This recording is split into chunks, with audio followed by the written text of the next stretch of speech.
Dando seguimento, então, ainda aos princípios da execução, só quero finalizar, acho que o vídeo passado ficou com uma falha aí no término, cortou, então só quero reforçar que bens presentes do devedor são aqueles já existentes no acervo patrimonial dele no momento da constituição da obrigação, certo? Ao passo que bens futuros são aqueles que porventura ele venha adquirir depois da constituição da obrigação ou então no próprio decorrer do processo de execução de título extrajudicial, quando então já instalada a crise de inadimplemento da obrigação contida no título.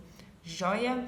Então vamos lá, vamos passar agora a outros princípios que eu vou tratar de modo conjunto, que são o princípio do resultado ou ainda pode ser chamado de princípio da especificidade ou também da satisfação ou da satisfatividade do credor. Também o princípio da utilidade, o princípio da adequação.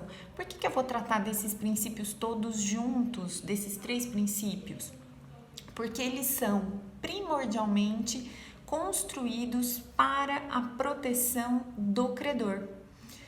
Que tipo de proteção? Então vamos lá, cada um deles tem um alvo específico, um objetivo específico, porém nós vamos perceber que todos eles estão interligados, interrelacionados, por isso que eu vou tentar tratar numa tacada só, ok? Então vamos lá, princípio do resultado ou princípio da especificidade. Ele diz pra gente que o credor tem direito de receber tudo aquilo que lhe é devido, ou seja, abrange toda a dívida, tanto principal como também atualização de juros, atualização monetária, eventuais cláusulas penais, custas processuais, honorários advocatícios de sucumbência, ou seja, o credor tem direito à maior abrangência possível daquilo que lhe é devido. Além disso, é também o princípio do resultado ou da especificidade que diz que o credor tem o direito de não só receber tudo que lhe é devido, mas exatamente aquilo que lhe é devido.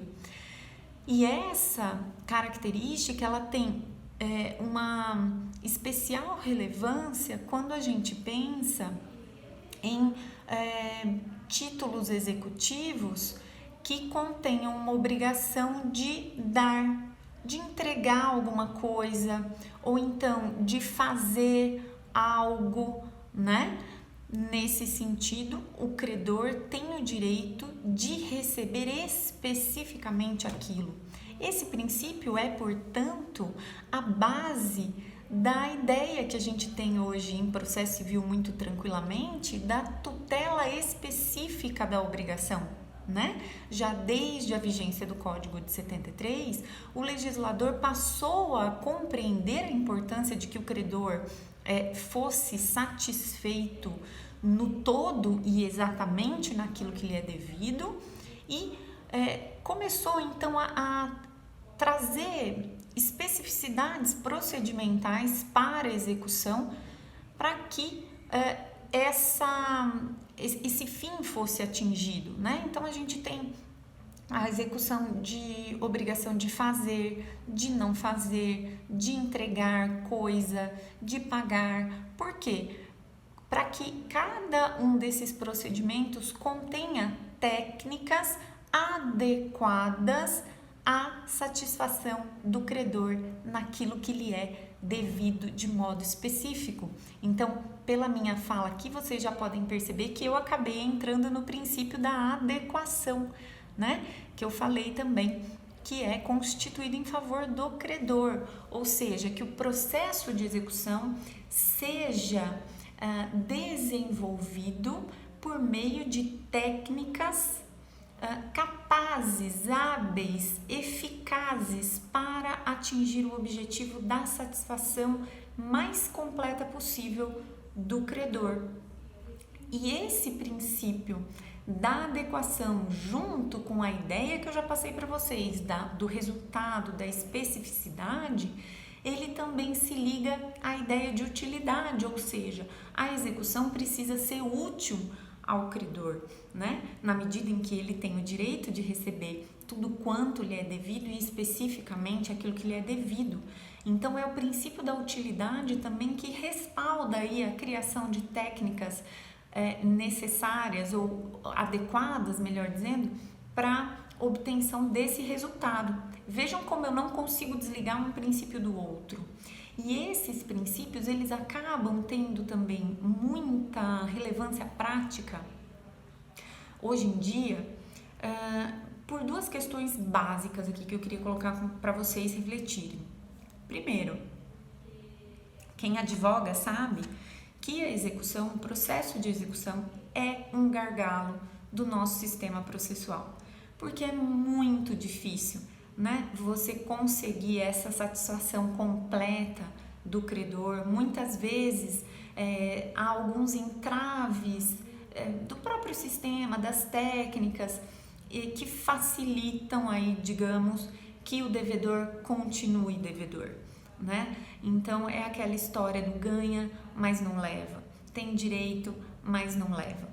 E isso é bem complicado, né? O legislador buscou melhorar essa situação no Código de 2015 em relação ao que a gente tinha em 73. Vamos ver aí o que os anos nos revelam, né, na prática forense.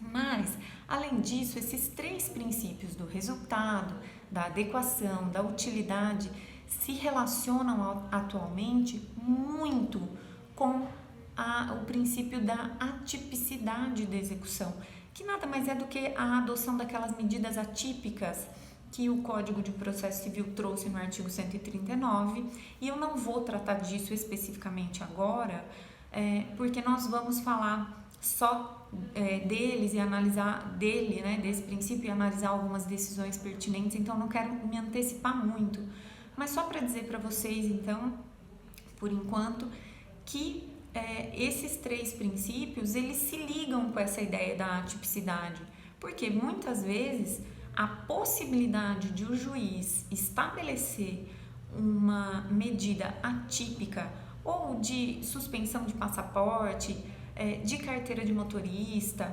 suspensão de cartão de crédito, muitas vezes é a medida que o credor, tem para efetivamente exercer coerção sobre o devedor, né, para forçar ao cumprimento da obrigação. Então, tem se discutido muito a respeito dessas medidas atípicas, nós vamos falar adiante, como eu disse, inclusive com a tramitação hoje de uma ADIM contra a constitucionalidade aí desse artigo 139, e é importante a gente refletir a respeito, né, do quanto isso se liga à utilidade, à satisfação do credor, o quanto isso pode ser uma medida adequada do ponto de vista prático em favor do credor. Por outro lado, a gente tem também que proteger o devedor, não é? Para quê? Para que não se permita a invasão ao seu patrimônio para além daquilo que é devido, não é? Para além daquilo que ele deve. Então, se por um lado a execução se faz em benefício do credor, é certo também que o devedor precisa ser resguardado, certo? E isso está expressamente dito no artigo 805 do CPC. Vamos dar uma olhadinha.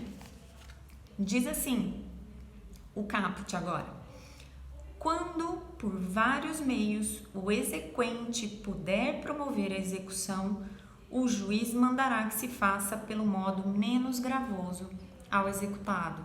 Ou seja, se houver à disposição do credor, do exequente, meios diferentes entre si para a obtenção do resultado, então deve-se optar, né? Isso é um cuidado que o juiz deve ter de optar pela forma menos gravosa, menos onerosa ao devedor, para que se possa também manter a questão do mínimo existencial, da dignidade desse devedor, e essas preocupações elas vão acontecer sobretudo, pessoal, no momento de penhora de bens, né, da constrição de bens. Então é bem importante que o juiz fique muito atento a esse desafio, né, que ele tem diante de si num processo de execução,